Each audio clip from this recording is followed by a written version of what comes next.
the whole of... Well, the coronation of the new Oni is a watershed in the history of the Yoruba land generally, and Ife in particular. Now, because they have a leader now, that will... Simply put, Gura is a beautiful countryside with awesome landscapes. If something differently would be done to the Nigerian textile industries, that our youth will be employed.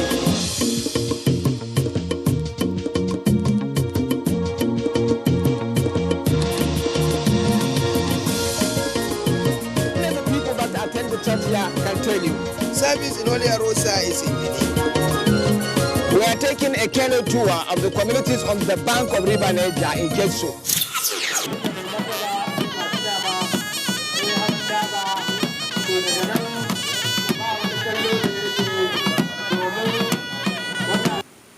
Nigeria is still an untold story. Beautiful and life-changing stories waiting to be told. My experience traversing this country with a camera and microphone convinces me so. I sometimes really wonder, does this country really have in its fingertips records of its actual potentials, especially in tourism and culture? I admit my shortcomings in economic analysis, but I cannot help thinking that if this country can effectively harness its potentials in tourism and culture alone, it would have no business seeking for alternative sources of revenue. There is so much gold mine in its backyard. At any rate, I have a story to tell.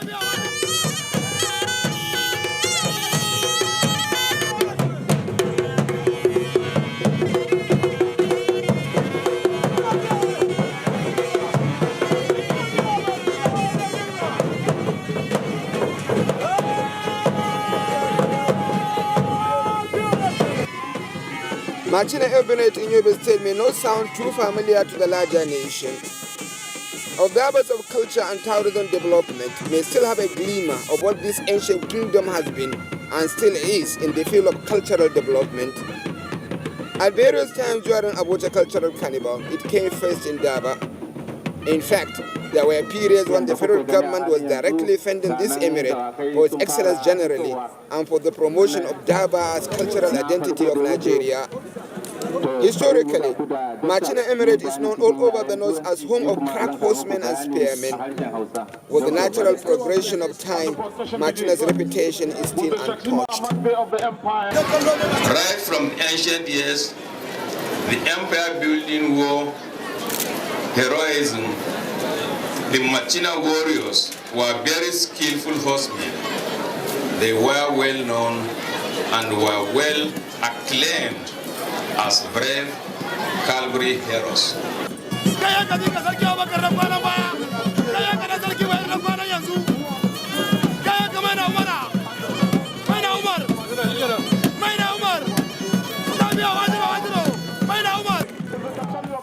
Aware of his prowess, combined with the breathtaking elements of historical and cultural significance, Machina Emirate made it a duty to every year stage a cultural festival to showcase what endowment they have in culture and tourism, and how easily governments and private sector can cash on this rare event to elevate their business and their people. The rich cultural festival have been part of what made the great ancient Kenim Borno Empire under the Sefawa dynasty, to which Machina belongs, a very famous and powerful since centuries past.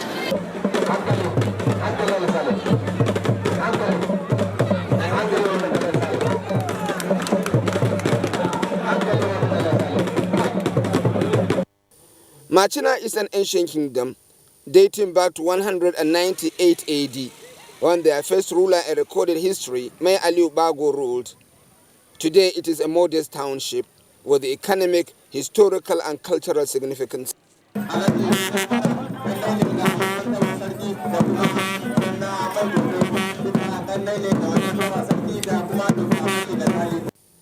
The route to Machina from Kano was quite a picture. River Hadeja embellishes a significant section of the distance. Water points are everywhere. They attract giants.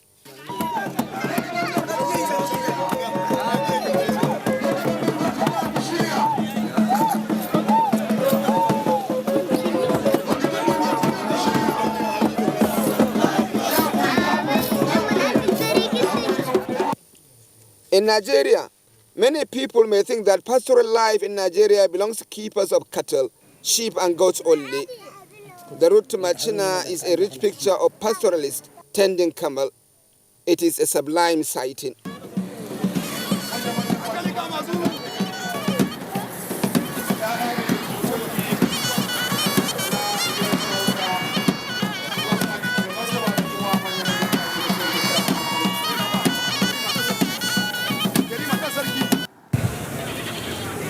The township Machina is no less picturesque. All around it and its local communities, you are faced with a public transport system that is different, simple and effective. Other parts of northern Nigeria know nothing like it.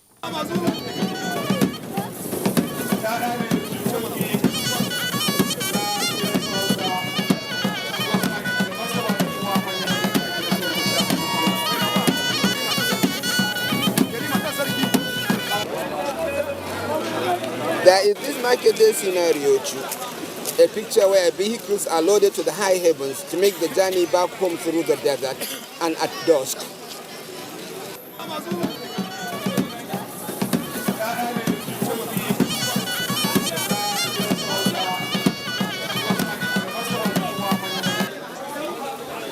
Machina is a close-door neighbor to several communities in Niger Republic. Centuries of close contact allow for watertight mutual relationships. They are together always in their markets and in their marriages. They have deep affinity in their history too. In reality, Machina used to have affinity with the people beyond its northern neighbors. The Kenim-Borno Empire encompasses a very large area size, starting from most parts of northern Nigeria, extending to Lake Chad area, some parts of Cameroon, and some parts of Niger down to Air, boundary of Libya. The reality of Machina Annual Cultural Festival is a master class. It is 5 days of lavish cultural fiesta, the likes of which is scarcely seen. Beyond the execution of the festival, there is a vocal storyline to it, the promotion of ordinary people, the elevation of their values. The Machinama may be the chief protagonist of the carnival, but the greatness of his kingdom and his people is at the heart of his objectives.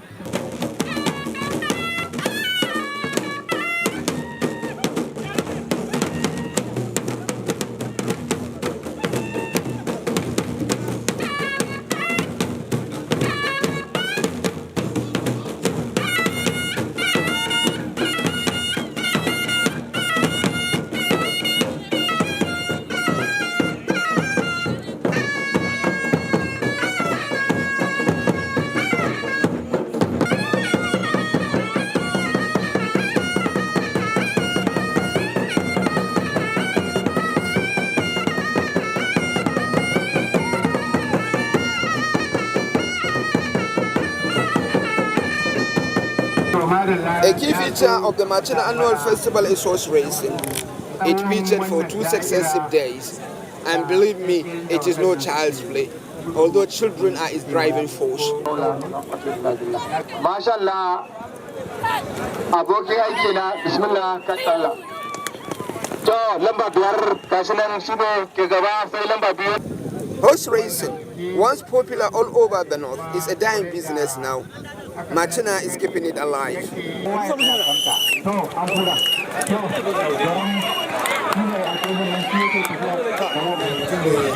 All racetracks are resurfaced. Younger children are meant to run the races and to take care of the horses. Public interest is regenerated, and the horses are back on the race courses.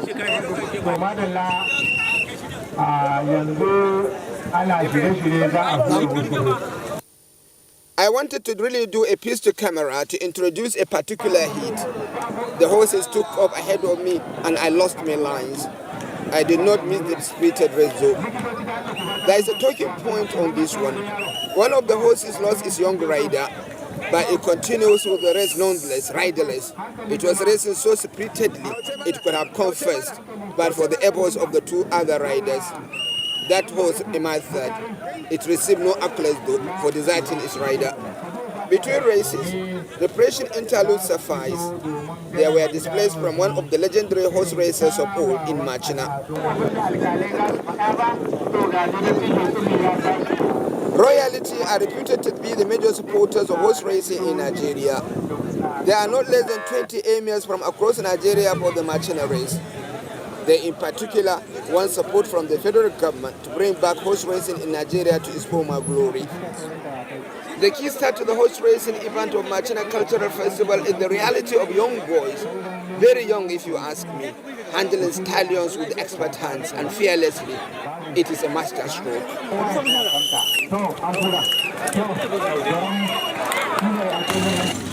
One day, two of the racing top was over.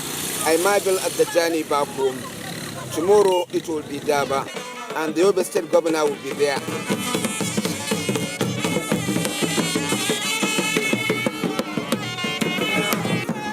Wait a minute though.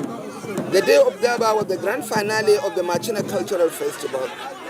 The night before it, however, was beautifully engaging.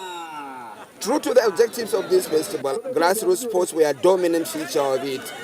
Youth were at the center of it all. The night brings to light Langa.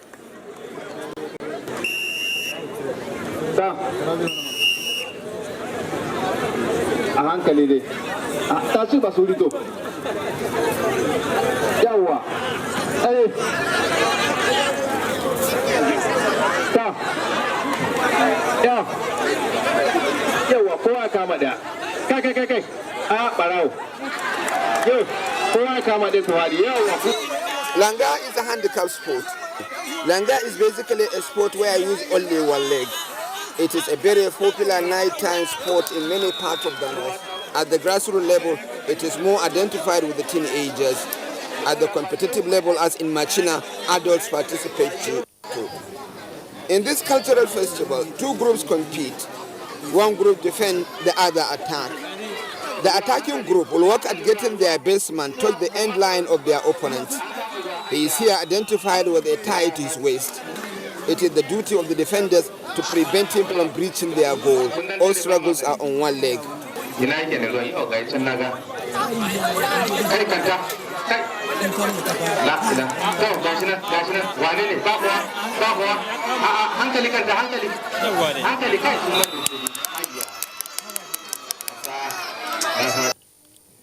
night Langa is a knockout challenge. The final is on the day of Daba.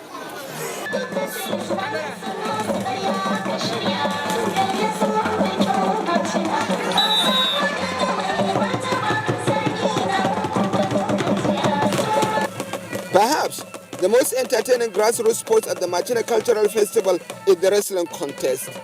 It is a high voltage contest.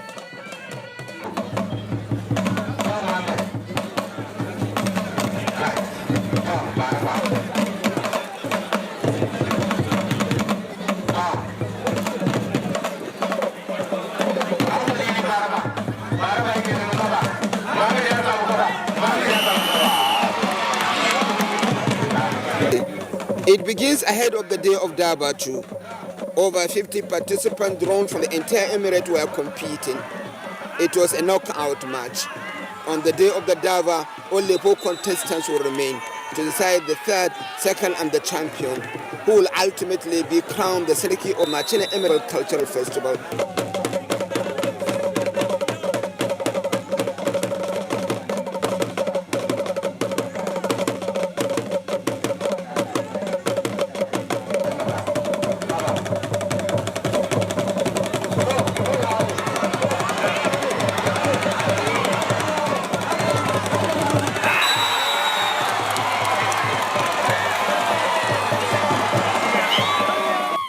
I've almost preempted the Great Machina Daba. It is a spectacle. Generally, Daba Festival is identified with the North. Machina is the epitome of excellence in its execution. Bayan su a halin yanzu kuna ganin dawakai guda 12 dawakan to 6 ne dawakan zage guda 6 ba su an shirya komai da komai wato a takaice dai tafiya ne na mai martaba sarki. To a halin halin yanzu ga mai martaba sarki ya riga ya doso wannan waje. A halin yanzu zan yi damu magana ga dofe ya kawo takaitaccen tarihi na sarkin Machina.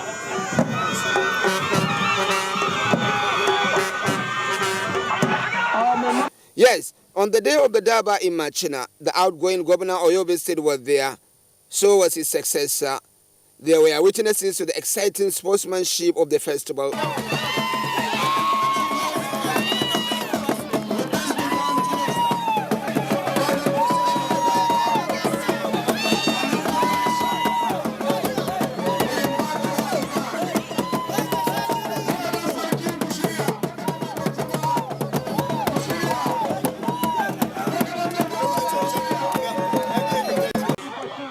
There was a point in the conduct of the Daba when the Emir of Machina, His Royal Highness Alhaji Bashir Al-Bashir Bukar, dismounted, and all chieftains came forward in their mount to pay homage to all the guests around.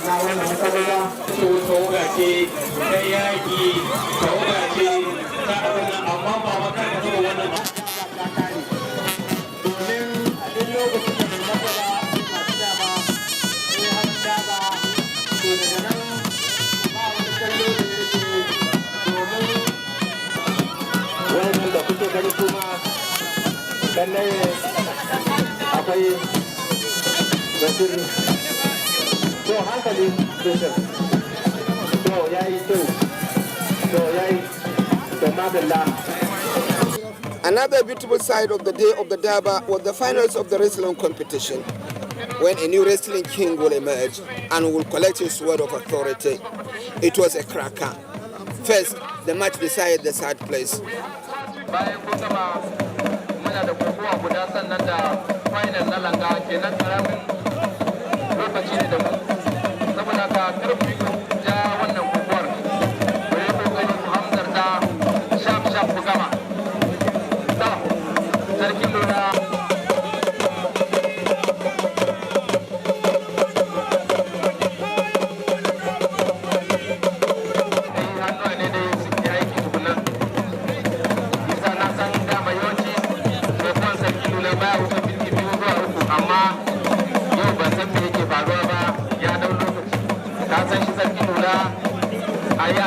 Then, of course, the decider.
Eventually, Yahaya Goga emerges overall winner of the wrestling competition.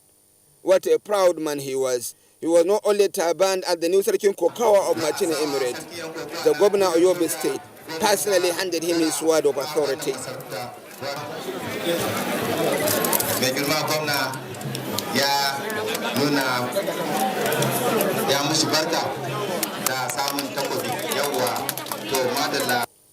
It is a masterstroke that Machina Cultural Festival allow ordinary people come close to the authority, who were in attendance to appreciate the arts of the ordinary people.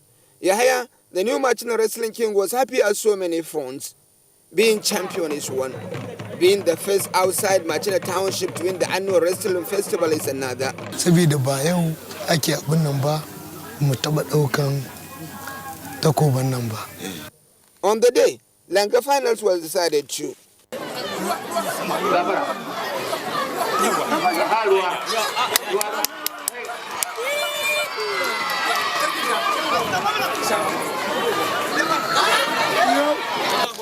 Apart from the usual cultural displays and sports, an award of appreciation in form of traditional title of Machina Emirate was conferred on the outgoing governor of Yobe State, Alhaji Ibrahim Gaidau, by the Emir of Machina, Alhaji Bashir Al-Bashir Bukar.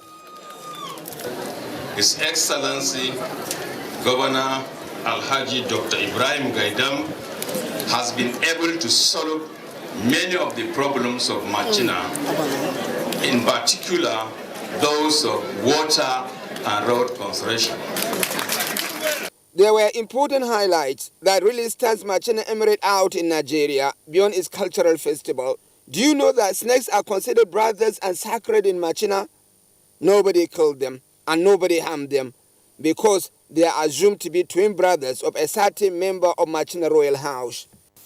In the history of our forefathers, not my father, my grandfather, but in the lineage, in the lineage, we were told that in this palace, a woman gave birth to a snake and a human being. The snake could not stay with human beings, and it just crawled into the rocks. Since the palace, just behind the palace is a rock. But anytime we are doing celebrations, they do come out. Anytime we have some sad things, they come and sympathize with us. So we definitely don't kill snake. We consider them as our blood relation. In yet another turn, there were periods when people of Machina Emirate were hill dwellers. This is Karbe Kanwa, from where the Machina people descended to their present settlement. A special feature of it is the Merukura, that is the big palace. It is still there under the rock. Another picture of it is Kauganga, or stone drum. With it, Machina people of old amused themselves. There is not much information, however, on from what period to what period Machina people settled on this hill, and when they descended to their present location and why. The good news, however, is the result of the Emir Bashir Al-Bashir Bukar to commission excavation of the area by archaeologists and anthropologists. We have been getting oral tradition that our forefathers lived on around those areas. So if we can dig some more, we may get the materials that they use and the rest, the palace and even the maybe architecture of the palace and the rest. So I want to restrict that particular area so that it will be a tourist center. When we come to festival, we take our dignitaries to know our location.